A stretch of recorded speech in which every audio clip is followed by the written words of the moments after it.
오늘 읽은 이 갈라디아서 4장 12절부터 20절의 본문이 뭘 말씀하고 있는지 혹시 그림이 그려지십니까?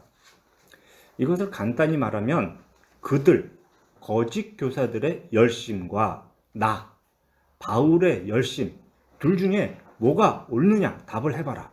이런 내용입니다. 믿음을 고백하고 세례를 받은 성도라면 이런 문제에 대해서 옳고 그름을 얼마든지 판단할 수 있을 것 같은데 현실은 문제가 많았습니다. 이 단락의 마지막인 20절을 보세요. 내가 이제라도 너희와 함께 있어 내 언성을 높이려 함은 너희에 대하여 의혹이 있음이라. 갈라디아 교회 성도들이 바울이 보기에는 지금 뭐가 옳은지 구별을 못하고 있구나. 그래서 이 이야기를 하는 겁니다. 우리 교회 성도님들께서 이런 질문에 만약에 헷갈린다? 그러면 바울이 굉장히 당혹스러웠던 것처럼 저도 역시 당혹스러울 것 같습니다.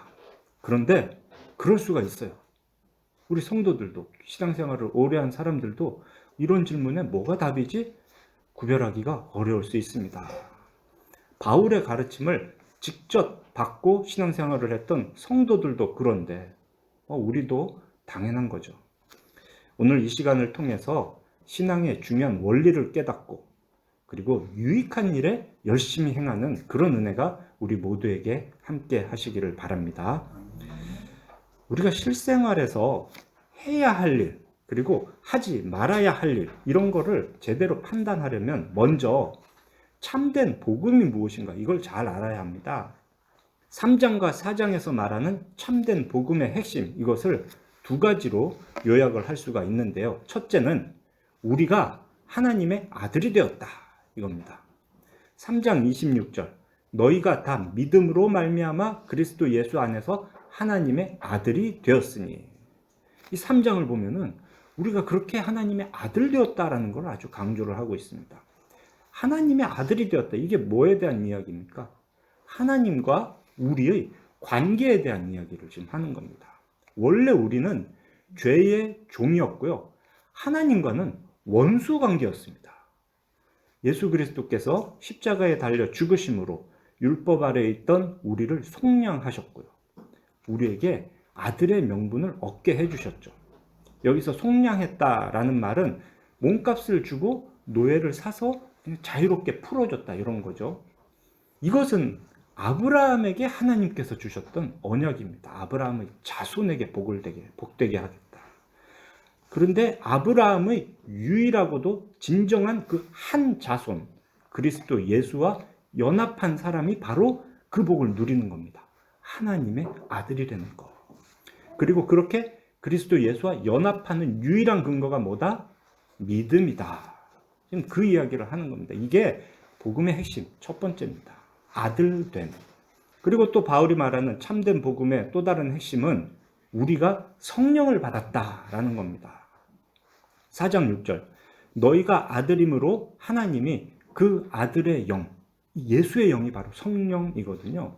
그 아들의 영을 우리 마음 가운데 보내사 아빠 아버지라 부르게 하셨느니라. 앞에 아들 되었다라는 것은 하나님과 우리의 관계에 대한 이야기라면, 지금 성령을 받았다라는 것은 우리의 삶이 실제적으로 변화된다라는 말씀입니다. 하나님은 오직 아들에게만 아들의 영, 성령을 보내주십니다. 그러니까 하나님을 아버지라고 부르는 사람이면 그 안에 성령이 있는 거야. 이 증거가 되는 거죠. 그렇게 성령을 받은 사람은 그리스도의 형상을 이루게 됩니다. 다르게 말하면 이건 이제 성화라고 할 수 있죠. 5장 22절, 23절에서 말하는 성령의 열매들을 그의 삶을 통해 맺게 됩니다. 이 과정을 한 줄로 나열하면 그 시작이 무엇이었습니까? 그 시작은 믿음이었습니다. 우리는 믿음으로 그리스도와 연합했고요. 그리스도와 연합해서 하나님의 아들이 되었습니다. 그렇게 죄로부터 구원을 받았죠. 자, 하나님의 아들이 되었으니 우리는 성령을 받았습니다. 성령께서 우리와 함께 하시니 우리는 그리스도의 형상을 이루게 됩니다. 그렇게 하나님 나라를 향한 구원을 이루어갑니다. 죄로부터의 구원, 그리고 성화. 자, 이 내용들을 지금 바울은 두 가지로 이야기를 하는 겁니다. 자, 그런데 여기서 또 질문을 할 수가 있어요. 아들이 되었다, 성령을 받았다, 그거의 근거가 믿음이다. 그럼 도대체 그 믿음은 어떻게 우리가 갖게 되었나? 이게 제일 중요합니다. 오늘 우리는 이것을 잘 알아야 됩니다. 그래야 다른 가르침, 미혹에 흔들리지 않을 수가 있어요.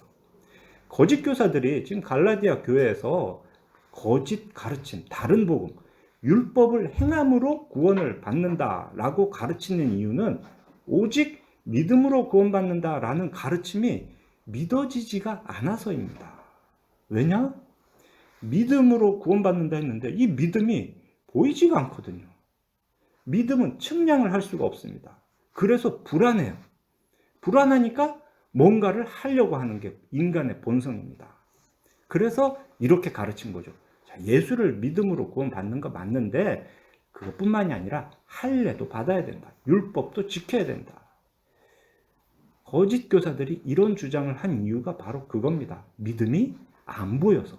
자기 믿음도 자기가 모르겠어서. 자, 하나님의 아들이 되고 성령을 받아 그리스도의 형상을 닮아가는 이 모든 구원의 과정의 근거인 믿음을 바울은 이렇게 설명을 합니다. 그게 9절입니다. 이제는 너희가 하나님을 알 뿐 아니라 더욱이 하나님이 아신 바 되었거늘. 안다라는 거에 대한 이야기를 지금 하고 있는 거예요. 제가 자주 말씀드리는데 꼭 기억하세요. 성경에서 안다라는 말은 관계에 대한 표현이라고 있습니다. 뭔가 깊은 관계. 부부 간에 안다. 부모 자식 간에 안다. 깊은 관계를 말하는 게 안다라는 겁니다. 그리고 또 성경은 믿음을 직접적으로 아는 것이라고 표현하기도 합니다. 요한복음 17장 3절. 영생은 곧 유일하신 참 하나님과 그가 보내신 자 예수 그리스도를 아는 것입니다. 이게 무슨 말이냐? 구원은 하나님과 예수님을 믿는 것이다. 이렇게 하는 말과 똑같은 겁니다. 하나님과 예수 그리스도를 아는 것. 그게 영생이다. 자, 그런데 우리가 하나님을 잘 모르면 어떻게 되겠습니까? 그럼 나의 믿음이 클 리가 없는 거죠. 자, 그런데 9절 말씀, 방금 읽은 그 9절 말씀을 잘 보세요. 바울이 지금 9절 이야기를 한 것은 우리가 하나님을 아는 것을 강조하는 걸까요? 하나님이 우리를 아시는 걸 강조하는 거겠습니까? 바울은 지금 하나님이 우리를 아셨다, 이 얘기를 강조하고 있는 거예요.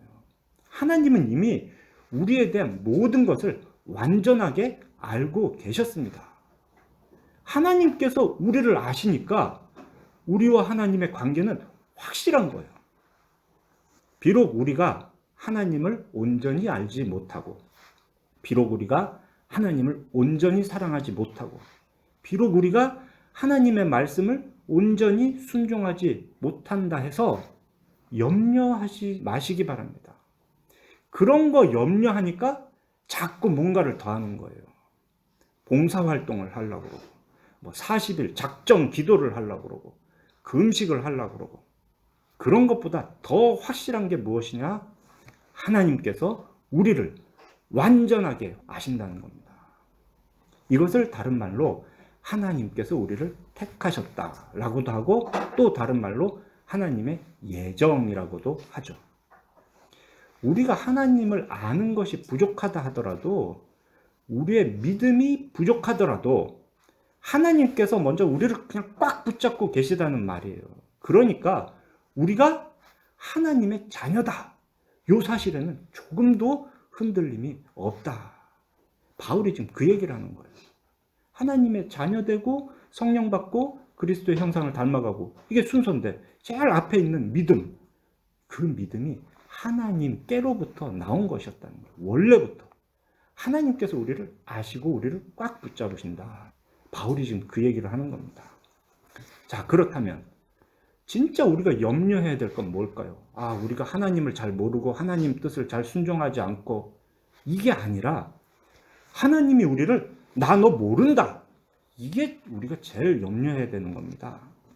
마태복음 7장을 보면은 예수께서 주의 이름으로 선지자 노릇하고 귀신도 쫓아내고 많은 권능을 행했다는 사람, 주여 주여 하는 자들에게 이렇게 말씀을 하셨습니다. 그때에 내가 그들에게 밝히 말하되 내가 너희를 도무지 알지 못하니 불법을 행하는 자들아 내게서 떠나가라. 아무리 주여 주여 하고 주의 이름으로 뭘 해도 예수님이 난 널 몰라 하면 끝인 거예요. 그런데 우리가 아무리 부족해도 하나님께서 먼저 우리를 완전히 아셨다? 그럼 그걸로 충분한 거예요. 이것이 참된 복음입니다. 이것이 바로 믿음의 원리입니다. 오늘 이야기는 바로 이 믿음의 원리, 참된 복음에서 시작을 하는 거예요. 이 12절부터 20절까지 해서 제가 처음에 두 종류의 열심이 대비된다 이렇게 말씀을 드렸죠. 그거는 17절과 18절에 있습니다. 거짓 교사들의 열심과 바울의 열심, 둘 중에서 뭐가 옳은지 답해봐라. 이 말을 하려고 그 앞에 12절부터 16절까지 해서 바울은 갈라디아 교회 성도들과의 지난 추억을 이야기합니다. 그리고 그 내용을 좀 다르게 간단하게 말하면 이런 거예요.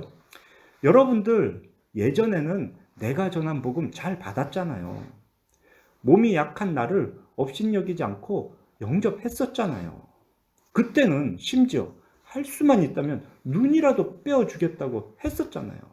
그런데 지금은 왜 이렇게 되었습니까? 참된 복음을 전하는 나를 왜 여러분은 원수로 여깁니까? 그게 12절부터 16절까지의 내용입니다. 그리고 이 단락의 핵심인 두 열심의 대비를 한번 보겠습니다. 17절. 그들이 너희에게 대하여 열심 내는 것은 좋은 뜻이 아니다. 오직 너희를 이간시켜서 너희로 그들에 대하여 열심을 내게 하려 함이다. 여기서 그들이 누굽니까? 할례를 받아야 된다. 율법을 지켜야 된다. 라고 가르치는 거짓 교사들이죠. 그들이 갈라디아 교회 성도들에게 열심을 냈습니다. 잘해줬다는 거예요. 예를 들면은 아주 상냥한 말투로 잘했어요 라고 칭찬을 하고 기분 좋은 말들로 그 사람들의 마음을 뺏었습니다. 이단들이 사람들을 미혹할 때 그렇게 하잖아요. 영업사원이 물건 팔 때도 그렇게 합니다. 말로는 이게 당신을 위한 겁니다 라고, 당신은 할 수 있어요, 당신 정말 대단한 사람이네요, 이렇게 칭찬을 합니다. 이렇게 듣기 좋은 말을 하면은 사람들의 마음이 글로 쑥 넘어가는 거예요. 거짓 교사들이 그거에 열심을 냈답니다. 참 열심히 남 듣기 좋은 말을 했던 거예요. 그렇게 하는 목적이 뭡니까? 좋은 뜻이 아니었어요. 바울이 말합니다. 그것은 나쁜 뜻이었다. 나쁜 뜻의 예는 이런 거죠. 자기 욕심을 위한 것이다 라는 겁니다. 돈이든 명예든 그들은 자기가 원하는 것을 얻기 위해서 상대에게, 갈라디아 교회 성도들에게 좋은 말을 해줬습니다. 듣는 자로 하여금 어깨가 으쓱하게 하고, 그래, 난 뭔가 될 수 있을 것 같아, 희망을 품게, 그런 이야기를 한 거죠. 그렇게 해서 상대로 하여금 결국 뭘 하느냐? 자신을 위해 열심을 내게 하는 거예요. 이 거짓 교사들이 갈라디아 교회 성도들에게 열심을 낸 이유는 갈라디아 교회 성도들이 거짓 교사들을 위해 열심을 내게 하려고 하는 거다. 바울이 그렇게 말하는 겁니다. 그들이 너희에게 열심을 내는 것은 너희로 그들에게 대하여 열심을 내게 하려 함이라. 이거는 좋은 뜻이 아니다. 나쁜 뜻으로 하는 거다라고요. 이런 일이 오늘날 교회에서도 흔히 일어납니다. 헌금 많이 하세요. 봉사 많이 하세요. 열심히 교회를 섬기면 하나님께서 더 큰 복을 주실 겁니다. 누가 이런 말을 합니까? 목사가 이런 말을 해요. 자, 목사가 성도들에게 이런 말을 하면 누가 좋겠습니까? 둘 다 좋아요. 서로 좋은 게 이런 말입니다. 자, 그 말을 듣고 그 목사의 말을 따라서 헌신하는 사람은 마치 자기가 뭔가 한 것 같아서 뿌듯하고, 또 뭔가 했을 때 목사가 또 수고하셨네요 칭찬하니까 으쓱해져요. 그럼 목사는 어떻습니까? 이 사람들이 그렇게 하니까 돈이 많이 모이고 교회가 커져요. 그래서 뿌듯하고, 사람들이 자기가 한 말을 잘 들으니까 또 으쓱 만족하게 느끼는 겁니다. 근데 이게 좋은 일입니까? 하나님은요. 말로는 다 하나님을 위해서라고 한단 말이에요. 그런데 하나님이 그걸 좋아하실까요? 아니요. 하나님은 그런 일을 싫어하십니다. 하나님은 큰 건물도 싫어하시고 하나님은 재물도 싫어하십니다. 하나님은 성도들이 힘들게 하나님 섬기는 것도 싫어하십니다. 그럼 하나님이 좋아하시는 건 뭐냐? 딱 하나예요. 믿음. 하나님 믿음을 좋아하십니다. 큰 건물, 재물, 헌신 이런 게 그 사람의 믿음을 보여주는 거 아니냐? 아니요. 하나님은 그런 사람 나는 모른다라고 하실 수 있어요. 굉장히 중요한 겁니다. 그들에 비해 바울은 갈라디아 교회 성도들을 위하는 좋은 뜻으로 참된 복음, 십자가의 복음을 전하는 일에 열심을 내었습니다. 갈라디아 교회 성도들이 온전한 믿음으로 성령을 따라 행해서 그리스도의 형상을 이루기를 간절하게 원했습니다. 그런데 거짓 가르침에 이미 미혹된 사람들에게 다시 그 참된 복음, 십자가의 복음을 전하는 일은 굉장히 어려운 일이었어요. 괴로운 일이었습니다. 그들에게 욕을 먹어요. 비난을 받아요. 그거를 바울은 이렇게 말합니다. 마치 해산하는 수고와 같다. 그래도 내가 해야 되겠다. 뱃속에서 자라던 아이가 세상에 나오려면 산모와 아기 모두 고통을 겪어야 됩니다. 그 고통을 견뎌야 돼요. 바울이 지금 갈라디아 교회 성도들에게 진짜 좋은 거, 참된 복음, 십자가의 그 복음을 전하는 일은 어려워요. 괴롭습니다. 그래도 그걸 하겠다. 왜? 그들을 위해서 좋은 뜻으로 그들이 정말 그리스도의 형상을 닮아갔으면 하는 그런 마음으로 해산의 수고를 감내합니다. 거짓 교사들이 말하는 열심과 사도 바울이 보여주는 열심. 자, 이 둘 중에 뭐가 옳습니까? 당연히 바울의 열심이 옳죠. 그런데 20절을 보세요. 내가 이제라도 너희와 함께 있어 내 언성을 높이려 함은 너희에 대하여 의욕이 있음이라. 이 뻔한 대비, 다시 봐도 헷갈릴 게 없는 이 이야기를 두고 갈라디아 교회 성도들은 도대체 무슨 생각을 하는지 바울은 모르겠다라는 거예요. 너희에 대하여 의혹이 있음이라. 여기에 보면은 이제라도 너희와 함께 있어 내 언성을 높이려 함은, 이게 마치 더 화를 내는 것처럼 번역이 됐는데요. 실제로는 목소리를 크게 한다 이런 의미는 아니고요. 내가 말하는 투를 바꾸겠다라는 겁니다. 오히려 반대예요. 그 전에는 지금 바울은 굉장히 격앙돼서 니네가 어찌 그럴 수가 있느냐 막 말을 했는데요. 지금 보니까 이 사람들이 몰라도 너무 모르는 거야. 도대체 무슨 생각을 하는지도 바울도 모르겠다. 그러니까 말투를 바꾸겠다. 좀 더 그냥 조곤조곤 예를 들어 내가 설명을 해주겠다. 그래서 그 뒤에 보면은 두 아들에 대한 예를, 성경 창세기의 예를 들어주는 겁니다.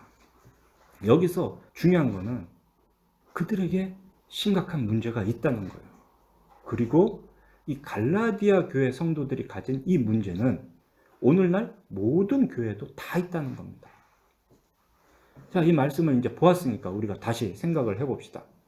목사인 제가 여러분들께 이런 말을 한다면 어떤 느낌이 드시나 한번 들어보세요. 성도 여러분, 우리가 최선을 다해서 말씀에 순종합시다. 선을 행합시다. 같이 봉사활동에 참여합시다. 선교 후원 많이 하고 교회 헌금 많이 할수록 다들 열심히 돈을 벌어봅시다. 어떻습니까? 목사가 이런 얘기하면 부담스럽나요? 아니요. 잘 생각해 보세요. 어쩌면 여러분들 이 말이 마음 편할 수도 있어요. 왜냐? 그대로 하면 되거든요. 반대는 이런 겁니다. 성도 여러분, 우리 안에는 선한 것이 전혀 없습니다. 우리가 무슨 좋은 일을 해서 구원을 얻을 수가 없습니다. 우리의 악함과 우리의 무능함을 인정하세요. 헌금 많이 하겠다고 돈 많이 벌게 해달라고 기도하지 마시고요. 그냥 일용할 양식을 달라고 기도하십시오. 그리고 성실하게 일하십시오. 오직 예수 그리스도의 십자가만을 의지하세요.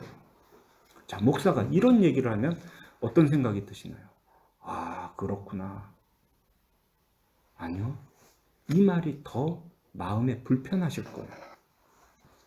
십자가의 복음이 그런 겁니다.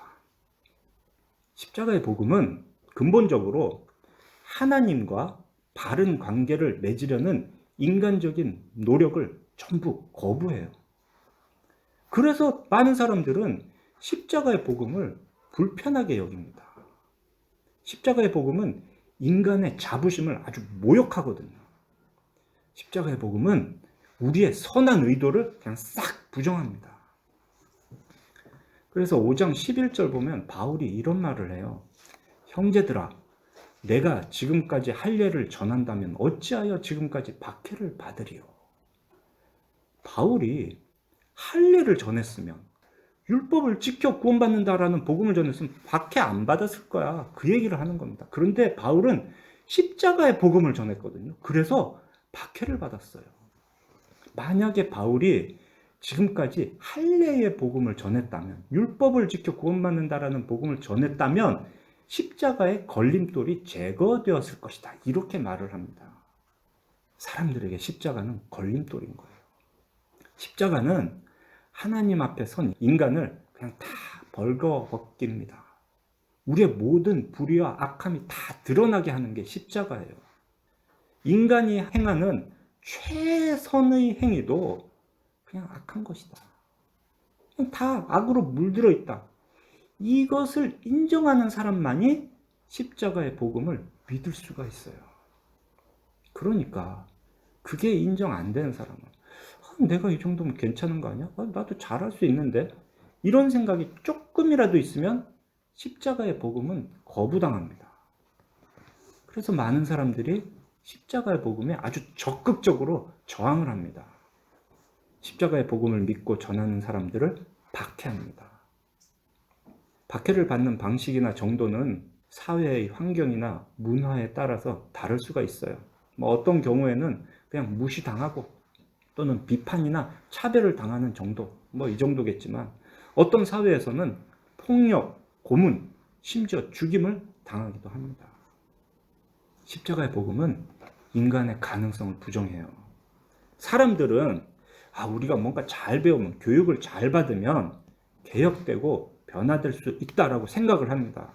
하지만 주 달리신 십자가는 사람의 모든 문제를 해결할 수 있는 길이 예수 그리스도와 함께 죽고 다시 사는 것뿐이다. 이걸 가르치는 거예요.